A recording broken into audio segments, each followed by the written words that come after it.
Hey everyone, we're going to talk about some optimization techniques and things to watch out for when you're making low poly models. The first thing I'm going to do is ask you guys a question. Which one of these spheres is lower poly, the left or the right? Have a good guess, have a nice close look at them. They're shaded right now, but a thing we can do to have a look at the silhouettes is drop a black texture on them. Which one is lower poly out of these two? Is there much of a difference at all? Who knows? I'll tell you. The one on the left is 120 tries. The one on the right is 96. They look about the same though, right? And that's because the one on the right is optimized slightly. And what I've done to optimize it is I've taken this this top loop and the bottom loop, and I've just gone and collapsed every second edge in that loop. So I'll show you what I did on this one over here. Just pick every second one of these and just collapse them, and that just reduces the actual amount of segments in that loop, right? And the reason I've done that is because we don't actually need that many segments in a loop, because there's this one which has quite a large circumference, right? The circumference is kind of enormous, so we've got 12 segments in that. Whereas this one down here is, I mean, it's almost half the size, so it probably only needs half as many segments, and it's not going to affect the silhouette at all, or it might affect it a tiny bit, but you can't really see.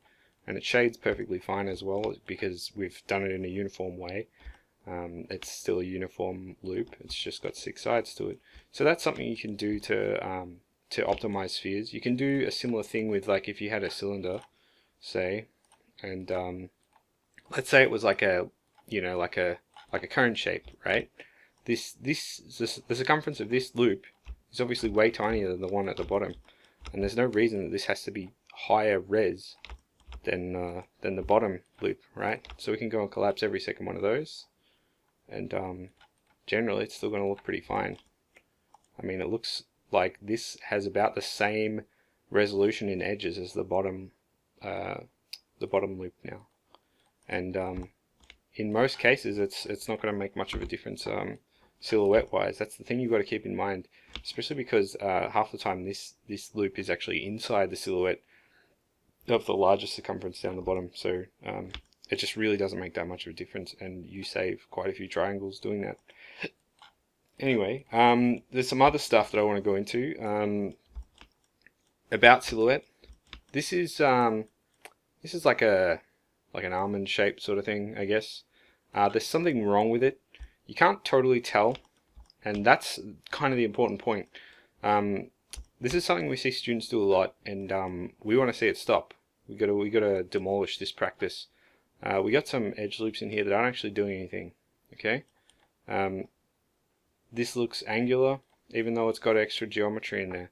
We don't need that geometry. You can just completely nuke that, and it's not going to affect the appearance of it at all. I mean, I'm just going to undo that real quick, and it just doesn't look any different. So double check that stuff. If you've got geometry in there, it should be defining some sort of curve, unless the only case where this isn't true is if you're using a support loop, because the support loop actually has to be what they call coplanar. These two faces are coplanar. They define the same plane, and this edge is doing nothing. It's just dividing. It's just adding more geometry for no reason. Okay.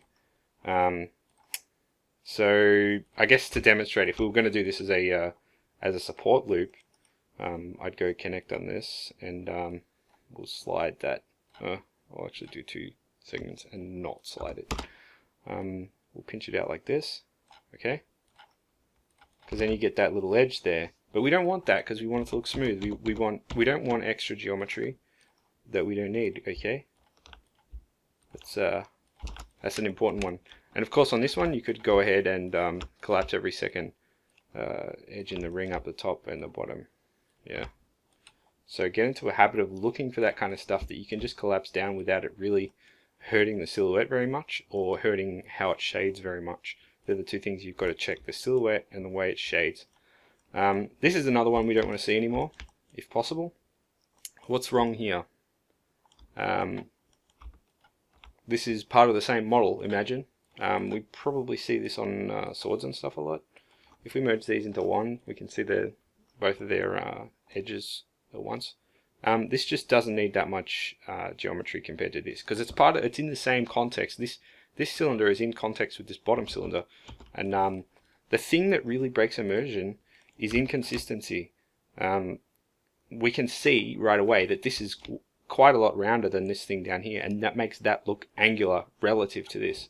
So if I set this down, they're both on 18 right now, and that's the lazy way to do it. You'd want to scale this back to something that actually that sort of fit with the same kind of. I'd probably go all the way back to 8 with this one actually.